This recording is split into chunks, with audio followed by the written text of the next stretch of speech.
Ladies and gentlemen, story number 1. It was just a simple dinner. I can swear that it was nothing serious, but now my husband is making it out to be something bigger. I don't understand how a harmless dinner with a guy friend has suddenly my husband is all riled up over this. How complicated can a marriage be? Why is he making such a fuss over nothing? My husband has refused to see me or even talk to me just because I went to dinner with a guy friend. I don't even know where to start. My name is Agatha. I'm a 27-year-old housewife from Florida. My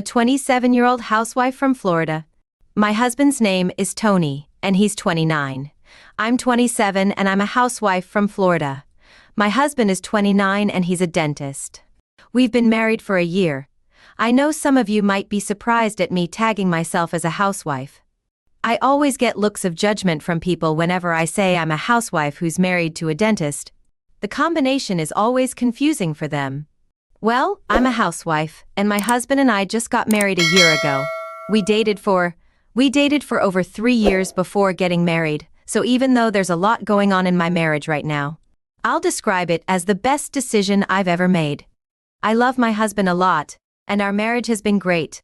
My husband has always been an alpha male, and everything he does shows that he's I disagree. He doesn't tolerate disrespect, and I've never had a problem with that. I've supported all of his strict mannerisms, but this latest development has me doubting. He's overreacting, and I'm 100% sure I'm not wrong. I don't understand why he's ghosting. I don't understand why he's suddenly distancing himself from me. It's just because of a single dinner. He's acting like I've done something wrong. I get that he's an alpha male and they all have huge egos, but there has to be a limit to how far you go.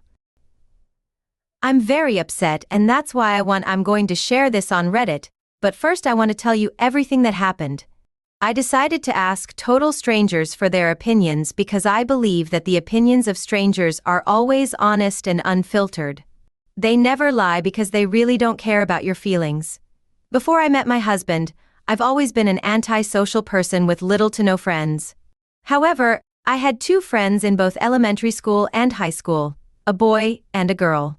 They were actually siblings. We also went to the same college. I also graduated with them. I'm very close to those siblings because they were there for me all through school.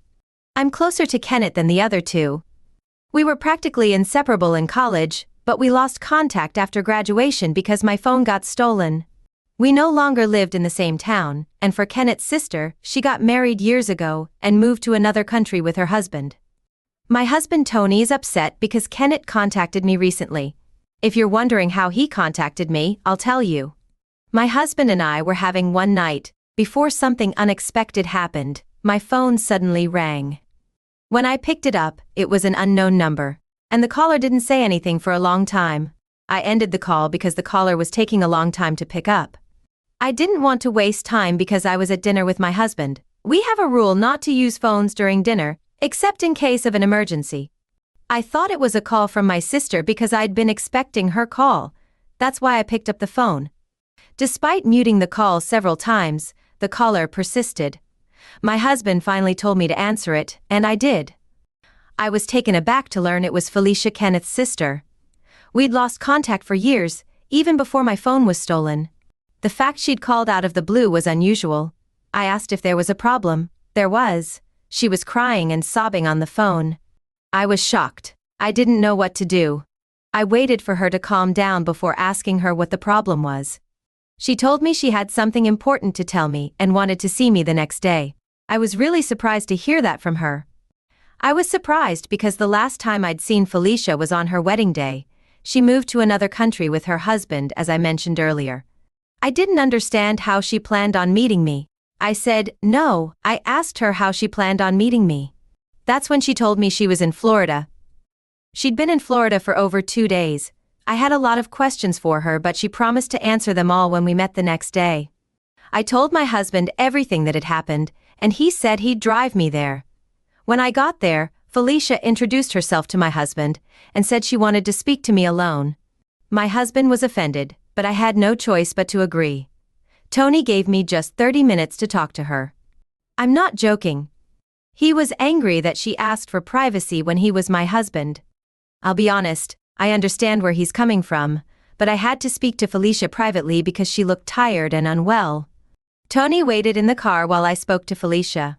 I never expected her to say all those things. To be honest, I was left speechless for a long time because I found it hard to understand why her marriage ended. Felicia told me her marriage ended because she cheated on her husband. It seems that Felicia had an affair with her husband's colleague.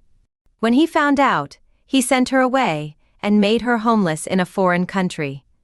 Felicia told me that she had no choice but to return to Florida. What she did was very strong, and I have no excuse for her. I felt sorry for her. She looked like she'd lost a lot of weight. I'm losing a lot of weight now that my husband has decided to ghost me. The worst part is that I didn't even cheat.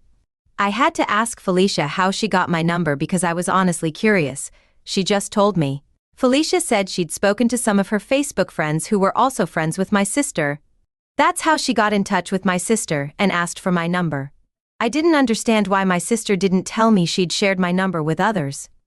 I later found out that my sister had sent me a message on WhatsApp, but I didn't realize. I'm not that social, even though I didn't want to sound heartless.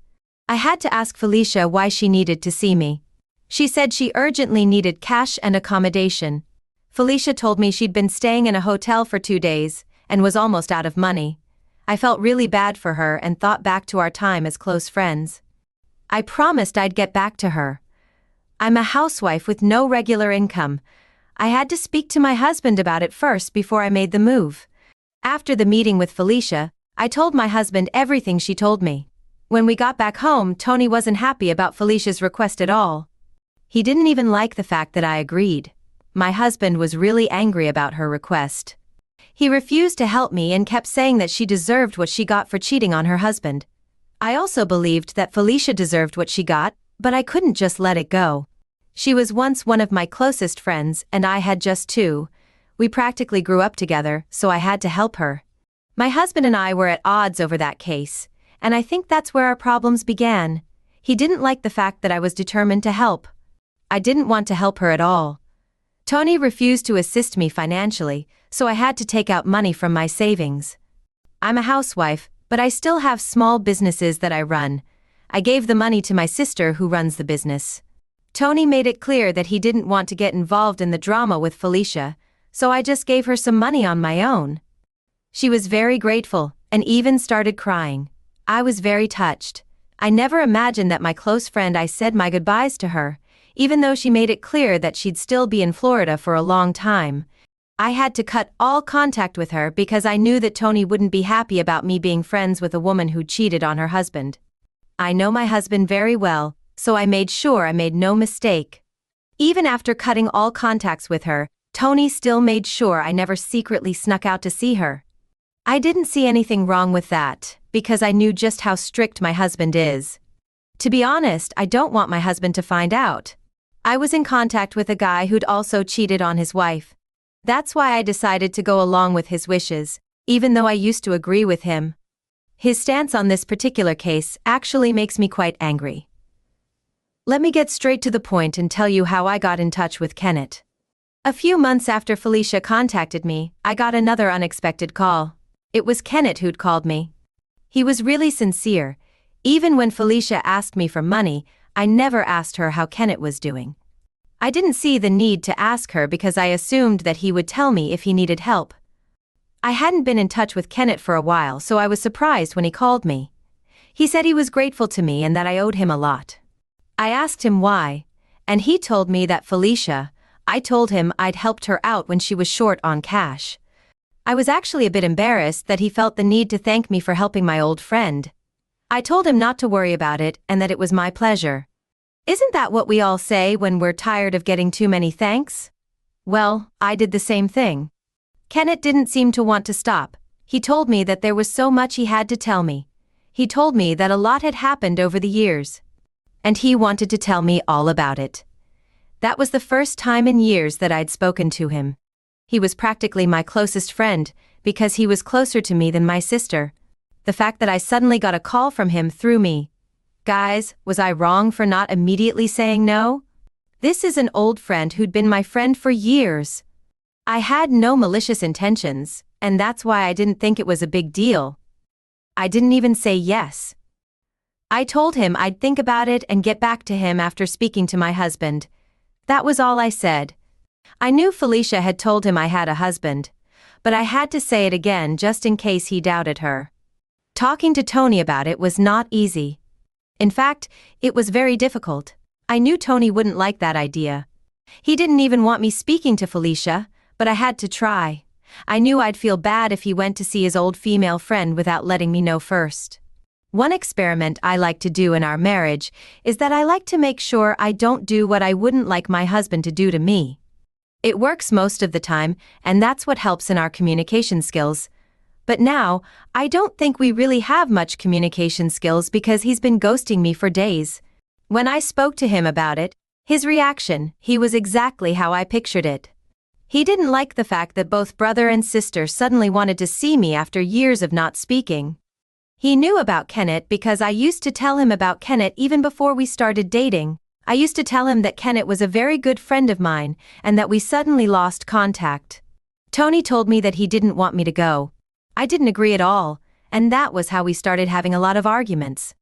It wasn't a big deal because I just wanted to catch up with a friend I hadn't seen in years. I was curious to see how he was doing.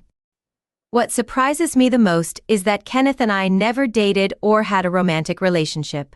We were just close friends. I can even say with confidence that Kenneth and I never shared a deep hug or a kiss. That's why I didn't agree with Tony's decision to stop me from seeing him. I only asked for permission because Kenneth is a guy, and I wasn't ready for my husband to meet the other person without my knowledge. Tony wasn't ready either. Kenneth kept calling to ask if I'd made up my mind. I found out he was going on a business trip and that I was the reason he was still in Florida. I decided to wait another week to see if Tony would change his mind. I decided to go see Kenneth without Tony's permission. I didn't want to keep him in Florida when he had work to do. I also found it ridiculous that I could not even go see an old childhood friend of mine. I had to make that decision because I had wasted enough time waiting for Tony to come around. When I asked Tony to pick the date and time we should meet, he proposed that we meet at a restaurant at 6:00 p.m. I didn't like the fact that we were meeting in the evening, but he said he'd work that day, so that's why we had to meet in the evening. I just wanted to get the meeting over with, so I agreed.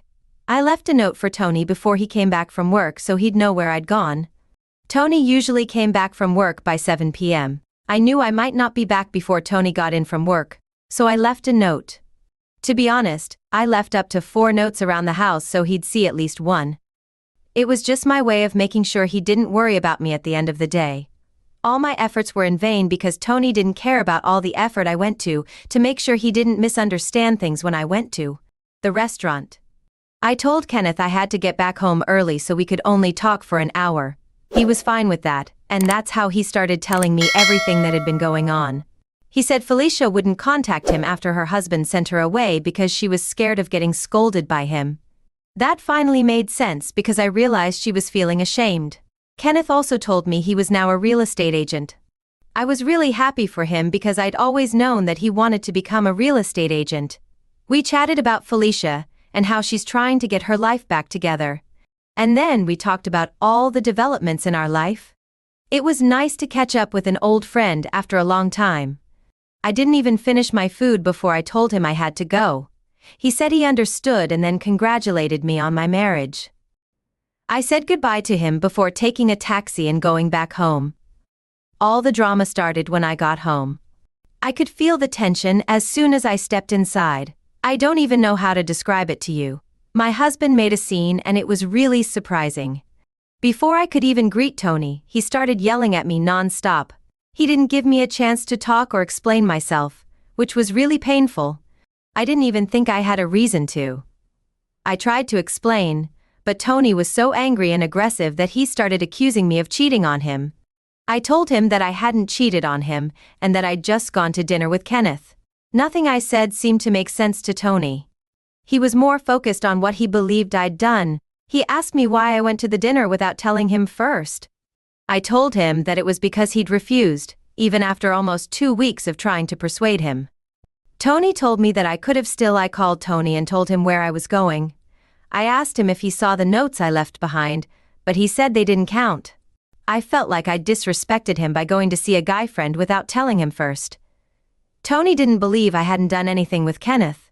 He was determined to think there was something fishy going on. I'm really tired after everything that's happened over the past few days. I don't even know how to describe how traumatized I've been. I was trying to explain to Tony that nothing out of the ordinary happened, but the more I tried to explain, the more Tony kept talking over me. I'm not making things up or trying to lie. I'm basically saying the truth, just as it is. I don't think there's any reason to lie or omit information when I am here trying to get advice on what to do.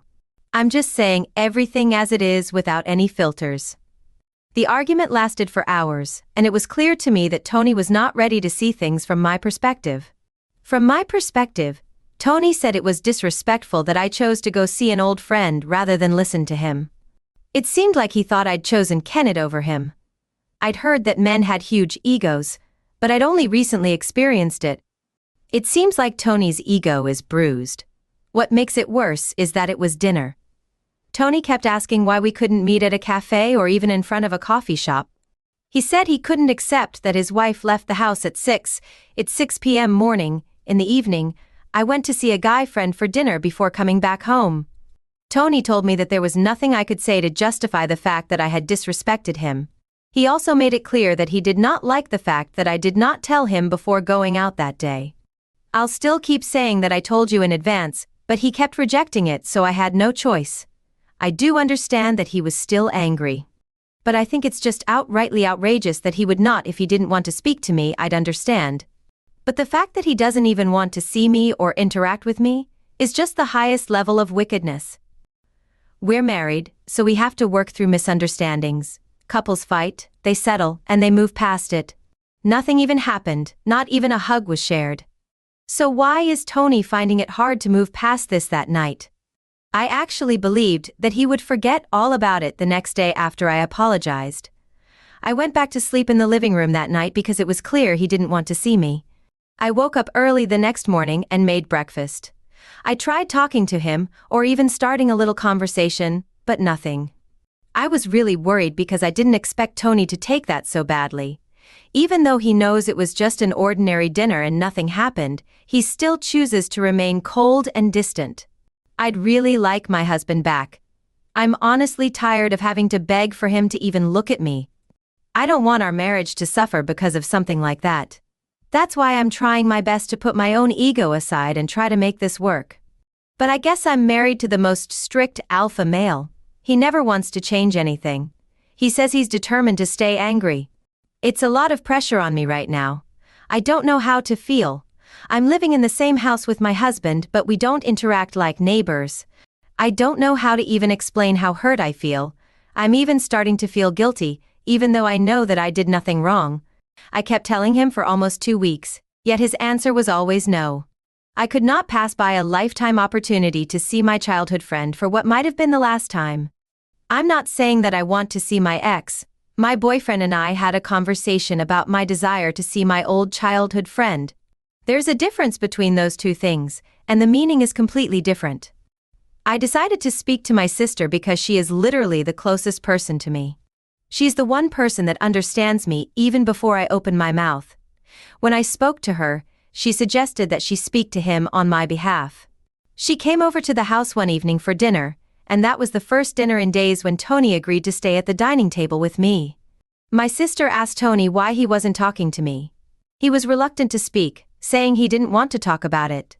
My sister was persistent though, and eventually Tony said he didn't like the idea of me meeting up with 2 siblings simultaneously. He also said he didn't like the fact that Felicia had cheated on her husband. I decided to help her, even after he refused. Apparently he didn't like the idea of me meeting up with the brother of a girl who had cheated on her husband with his He said that Felicia and her brother were a bad influence, and that he didn't like the idea of us becoming friends. I tried to explain that I was nothing like Felicia, and that I would never cheat on him. He said he found it hard to believe that I went to see Kenneth without telling him we were back to square one. The back and forth began again. He told my sister that he needed time to think, and that he didn't want to talk to me right away.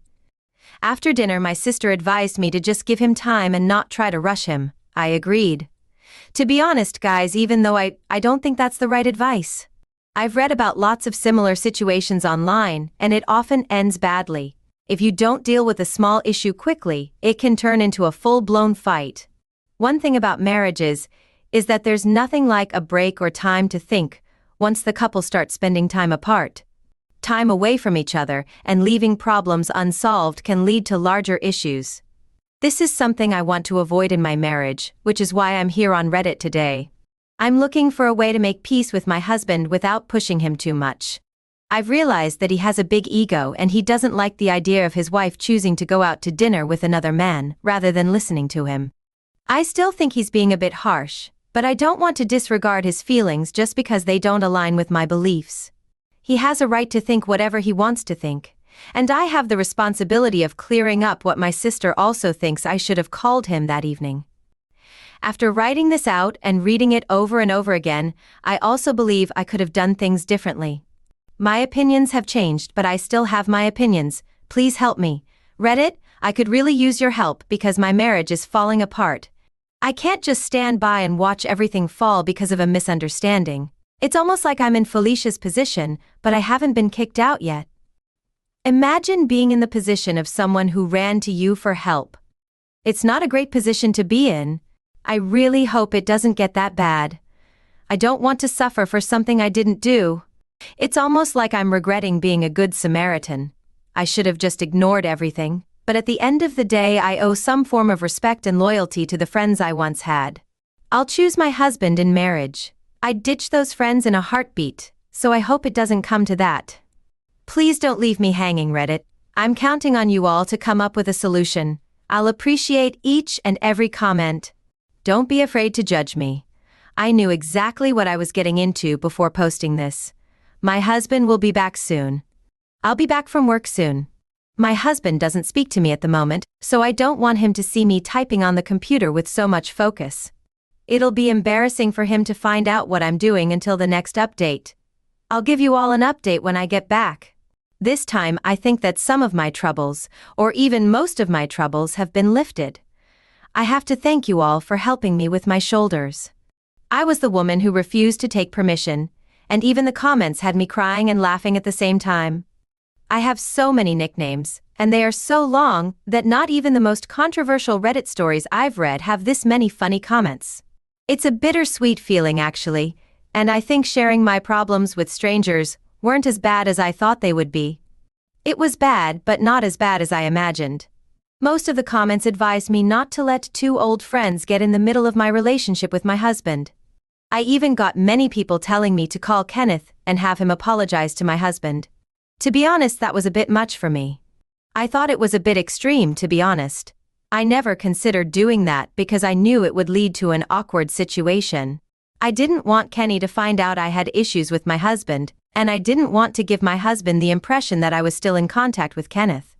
Some things are best kept private, and there are just some boundaries that I think we can all agree that certain lines should never be crossed. I know it sounds a bit hypocritical, but I saw most people saying that it was unfair for me to be the one getting punished for only trying to help and honor my own old friends. Many people said that they saw the side my husband was coming from, and that it was not unusual for him to feel disrespected when I showed the comments to my sister. She also agreed that it was not okay for me to be alone in this issue when Felicia and Kenneth were out there living their life. Felicia is also a part of this issue because my husband cannot just. They also said that they saw the side my husband was coming from, and that it was not unusual for him to feel disrespected when I showed the comments to my sister. She also agreed that it was not okay for me to be alone in this issue when Felicia and Kenneth were out there living their life. Felicia is also a part of this issue because my husband cannot just. I had to call Kenneth and set up a meeting with him and my husband because she'd cheated on her husband. I didn't set up the meeting so that Kenneth would beg my husband on my behalf. I only set up the meeting so that Kenneth would apologize to my husband for setting up a meeting at 6 p.m. I'm sorry, Monday. I realized that if I was in my husband's shoes, I would also want an apology from him and the woman who set up the time. The comments really made me calm down and see things from a different light. I called Kenneth and asked them to come to Florida immediately. He told me his schedule was tied and he had work, but when I told him what it was about, he didn't refuse because he knew I'd done him a favor for Felicia. It wasn't something I'd have thought of doing on a normal day because it was just too awkward and outrageous.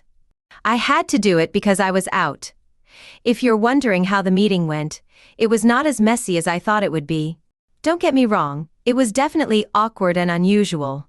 It was even more uncomfortable than I thought to see my husband and Kenneth in the same room. I'm just trying to say that things could have gone south really fast, but it didn't take long.